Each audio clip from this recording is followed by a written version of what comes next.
Hello everybody, this is Lara with your Monday to Friday update for Bitcoin, Ethereum and XRP. Just quickly before I get into it, if you're not already subscribed here, you might want to do that so you don't lose my channel. I'm giving you these three markets Monday to Friday with my 15 years experience, over 10 of which now as a chartered market technician for free. So that's a pretty good deal, and if you are subscribed, thank you very much indeed for your support. Please hit the like button and make a comment because all of your engagement helps.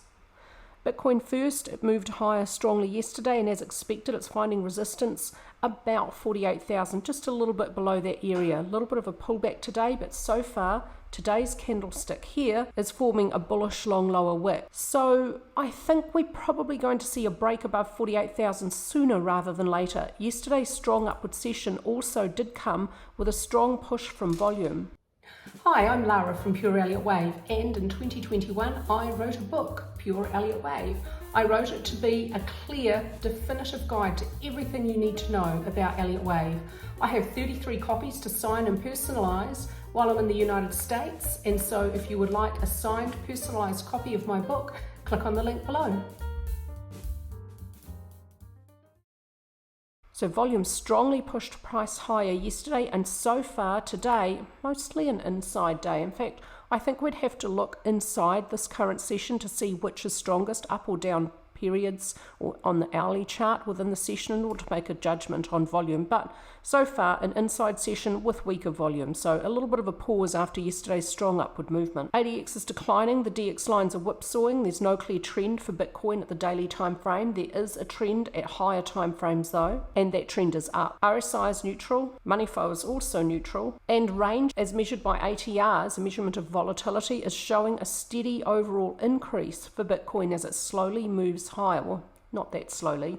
I expect if Bitcoin can make new all-time highs soon in the next month or two, then it's probably going to have a lot of energy released, and that's when we're going to start to see really explosive upward movement. My analysis for Bitcoin remains extremely bullish. On the daily chart, my Elliott Wave count for Ethereum remains the same, and I still have a double combination over here for Minute Wave 2, zigzag for Minuet W, double joined by a 3 in the opposite direction for X, and then a flat correction for Minuet Wave Y ends about the same level as W, so that the whole thing takes up time and move price sideways. That's the purpose of the second or third, if there is one, structures in multiple combinations. When Minute Wave 3 has moved beyond the end of one and met that core Elliott Wave rule, then I will move the invalidation point up to the low of Minute Wave 2, and then I might try and calculate a target for you for Minute 3. It's premature to do that at this point. It's possible Minute Wave 2 could continue lower. We could move the degree of labelling within this combination down 1 degree. This could be just wave A of a flat correction for Minute Wave 2. It could continue further. It could even continue further and lower. And so it may not move beyond the start of 1 below 1521.78, but if it did end up being surprisingly deep, I'd expect strong support at the lower edge of this trend line, which I've copied over from the weekly chart, and I covered weekly charts yesterday. Actually, I didn't cover the Elliott Wave count, but this is a base channel drawn around minor 1 and 2. At the daily time frame for Ethereum, it's just moving sideways. There's strong resistance still holding at 2,400. Strong support at 2,100 has been tested multiple times and continues to hold. Overall, the trend is up. The moving average is a full bore bullish. The short is above the mid, which is above the long. We had a golden cross back here, so the probability of good things happening after that is higher than not. There was a triangle over here. Price broke out of the triangle, found resistance as expected at 2,400, now testing support at the upper edge of the triangle at 2,100. Yesterday's upward session has a little bit of a push from volume, but overall volume has been declining for the last week or so for Ethereum. On balance, volume for Ethereum has a new range. I'll wait for a breakout for a signal. ADX is declining. The DX lines are whipsawing. There's no clear trend at this time frame. ADX is really close to 15. If it can reach below 15 and then curve around and move up, it's going to give us a really strong bullish signal. And at that stage, if it has a positive slope and moves above 15, whichever DX line is on top of the other one is going to tell us what direction the next trend is, and that's going to be the strongest signal ADX can give. I'm going to have a little focus on XRP today. Someone asked me to expand on my comment that I'm got a little bit of a concern about XRP. I think my biggest concern is it's just been moving sideways since it entered this huge consolidation back in December 2017. It hasn't made a new all-time high above highs of January or December 2018, but it does still have a series of higher lows and higher highs. And so the basic definition of an upward trend at the monthly time frame does remain intact. We would need to see, well, unfortunately, we'd need to see this higher low at 0.0053 broken in order for that trend to be broken. So that's not really very useful. This is my main Elliott Wave count. It sees a cycle degree first wave over up here, followed by a bear market lasting 2 years for cycle wave 2. And then within cycle 3, primary 1 and primary 2, and now intermediate 1 and intermediate 2. Intermediate 2 was relatively shallow and a little bit brief, so a little bit concerned about that. That's one of my concerns. My potential targets are based on the structures within cycle wave 1. This is usually how for crypto I like to calculate targets or ballpark figures. Within this impulse of cycle 1, primary 3 was 14.71 times the length of primary wave 1. If we see that same relationship exhibited between primary waves 1 and 3 within cycle 3, then primary 3 may end at 27.14. Also, if we see the same relationship between cycle 1 and 3, then cycle 3 would reach 40.53. Now, I do have an alternate wave count for XRP at the monthly time frame. This 5-step forward pattern could be wave A, and the sideways movement could be a regular contracting triangle for wave B. Elliott wave triangles are always continuation patterns, unlike classic triangle patterns, which are either continuation or reversal. Elliott wave patterns are always continuation. So wave B would be expected to end and the wave C would be expected to continue upward because the angle of entry into the triangle was upward. The problem here for wave B, and this is why it's an alternate, is this triangle looks a little bit forced. In my experience, well, I would not want to label the triangle over here. Primary wave E lasting just 1 month would be way too brief and far too shallow. So primary E needs to continue as a zigzag, which means intermediate C needs to move below the end of intermediate A at 0.4845 to avoid a truncation, and it's likely to fall short of the AC trend line, and primary wave E may not move beyond the end of C above 0.2794. A fraction of a cent on a tick chart is enough to invalidate this triangle because that rule is absolute. And so the problem here is I don't think we're going to get this pullback, but if we did and the triangle turned out to be good looking, then I would definitely have a little bit more confidence on it. If we saw an upward breakout and it was strong with push from volume, I'd have a lot of confidence in it, and I'd run it alongside my other monthly chart and consider them about even in probability. For now, I'm considering this a much lower probability because of the trickiness of the triangle. Elliott wave triangles are pretty tricky. You have to have good proportion, they have to meet all Elliott wave rules, and you've got to be careful with your E wave. Don't see it as too brief, because the problem here is this potential overlapping here could be a series of first and second waves, as my main wave count expects. Now here's the problem with intermediate wave 2. Intermediate wave 1 for this wave count, this is the main wave count going from the monthly chart. Intermediate wave 1 is a leading expanding diagonal, no problems there. The problem is second wave corrections following leading expanding diagonals in first wave positions are commonly very deep. This one is neither deep nor time consuming, it's relatively shallow. A normal depth would be 0.40954 to 0.34447, so 0.8 to 0.9.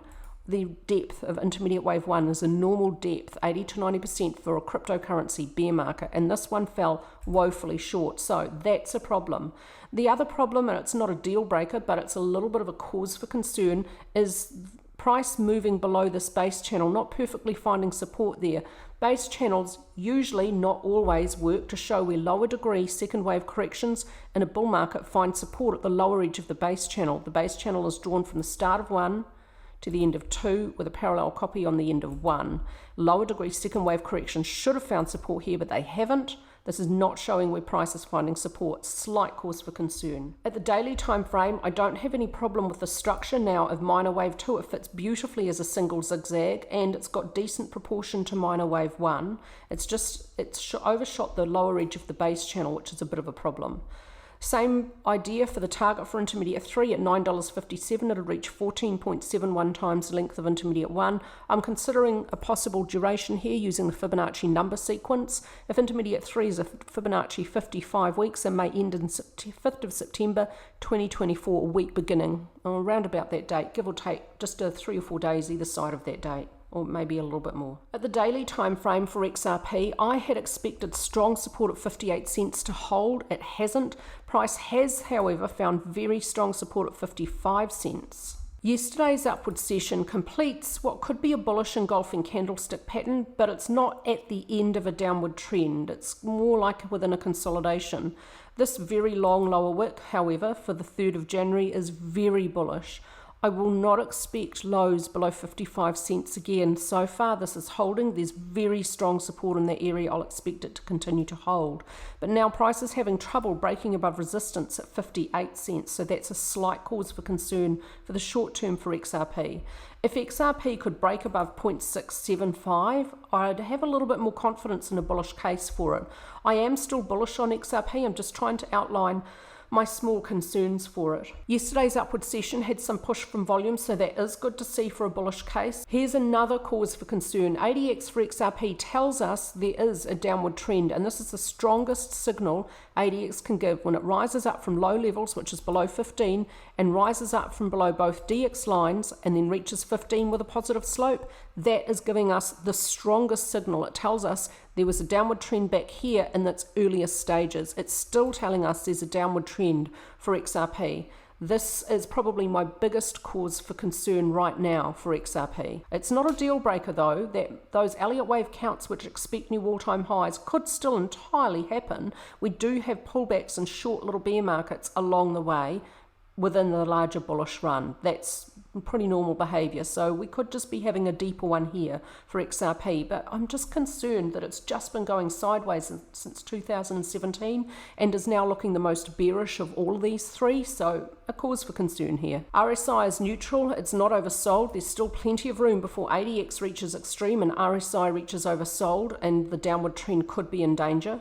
So plenty of room for downward movement to continue to run. Money flow is also neutral, a long way to go before that reaches oversold. ATR been showing a little bit of an increase with downward movement, so there's volatility in this bear market that adds slightly to the cause for concern. I'm going to show you my biggest cause for concern for XRP, and let me know in comments how you would judge this. Am I being too finicky about this?